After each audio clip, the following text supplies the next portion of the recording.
नमस्कार बंधुरा आमार चैनेले आपनादेर स्वागत। तो प्रतिदिनेर मतो आजकेও একটা নতুন ধরনের ভিডিও নিয়ে এসেছি। आज বানাবো কাঁকরোলের একটা রেসিপি। এটা গরম ভাত, রুটি, পরোটার সাথে খেতে দারুণ লাগে। তো চলুন দেখে নেওয়া যাক আমি কিভাবে এই রেসিপিটা রান্না করি। এখানে নিয়েছি কাঁকরোল। কাঁকরোলগুলো এইভাবে একটু মোটা মোটা করে কেটে নিয়েছি, কেটে নিয়ে করে ধুয়ে নিয়েছি। কড়াইতে দিয়ে দিচ্ছি তেল। প্রথমে কাঁকরোলটাকে ভেজে নেব। দিয়ে দিচ্ছি কাঁকরোলগুলো।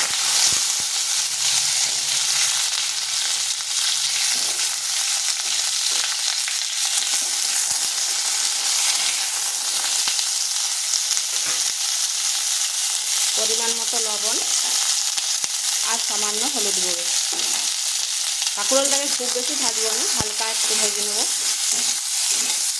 এদিকে কাঁকরোলটা ভাজা হোক, ওদিকে একটা মশলা তৈরি করি। এখানে নিয়েছি কয়েকটা চীনাবাদামতে কড়াইতে ভেজে নিয়েছি। দিয়ে দিচ্ছি 1 চামচ জিরা, 2টো কাঁচা লঙ্কা, 1 ইঞ্চি আদা আর 2 থেকে 3 কোয়া রসুন। এগুলো শিলনোড়াতে বেটে নিচ্ছি।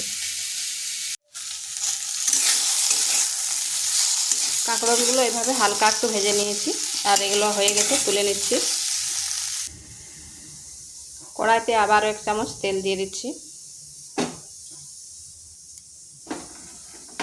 দিয়ে দিচ্ছি একটা পেঁয়াজটা এইভাবে লম্বা লম্বা করে কেটে নিয়েছি। পেঁয়াজটা লাল লাল করে ভেজে নেব।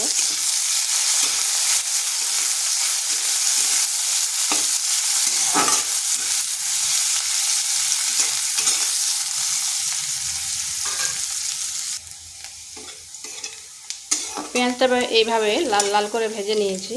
এরপর দিয়ে দিচ্ছি বাটা মশলাটা।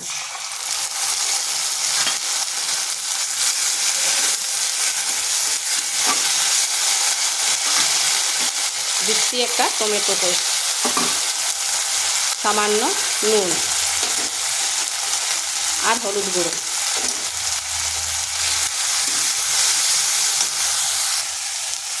দিয়ে দিচ্ছি সামান্য লঙ্কার গুঁড়ো। ঝালটা অবশ্যই আন্দাজ করে দেবেন, কারণ এখানে আমি কাঁচা মশলা দিয়েছি, মানে কাঁচা লঙ্কা দিয়েছি। দিয়ে দিচ্ছি বাটি ধোয়া জল একটু। এরপর বেশ কিছুক্ষণ মশলাটাকে কষে নিতে হবে।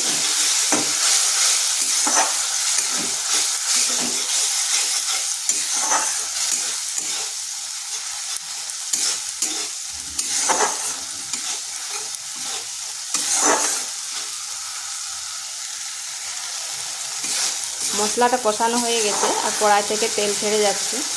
দিয়ে দিচ্ছি কাঁকরোলগুলো।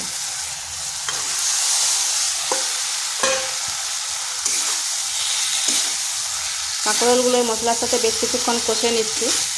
আর এখানে যদি একটু চিনি দিতে চান দিতে পারেন, কিন্তু আমি এখানে আর কোনো চিনি দেবো না। যারা কাঁকরোল খেতে যায়নি তারা একবার এইভাবে করে দেবেন, তারাও কিন্তু কেটে কেটে খেয়ে নেবে। এরপর এখানে দিয়ে দিচ্ছি জল।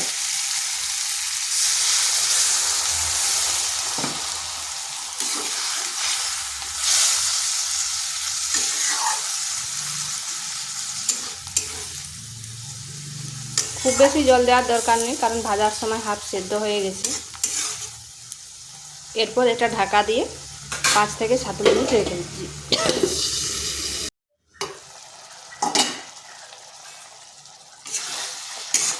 এটা হয়ে এসেছে। এখানে দিয়ে দিচ্ছি গরম মশলা। গরম মশলাটা দিয়ে করে 1 থেকে 1.5 মিনিট একটু রান্না করে নিচ্ছি। এইভাবে একবার কাঁকরোল রান্না করে দেখতে পারেন, খেতে কিন্তু দারুণ লাগে। আর ভিডিওটা ভালো লাগলে লাইক, শেয়ার, কমেন্ট অবশ্যই করবেন।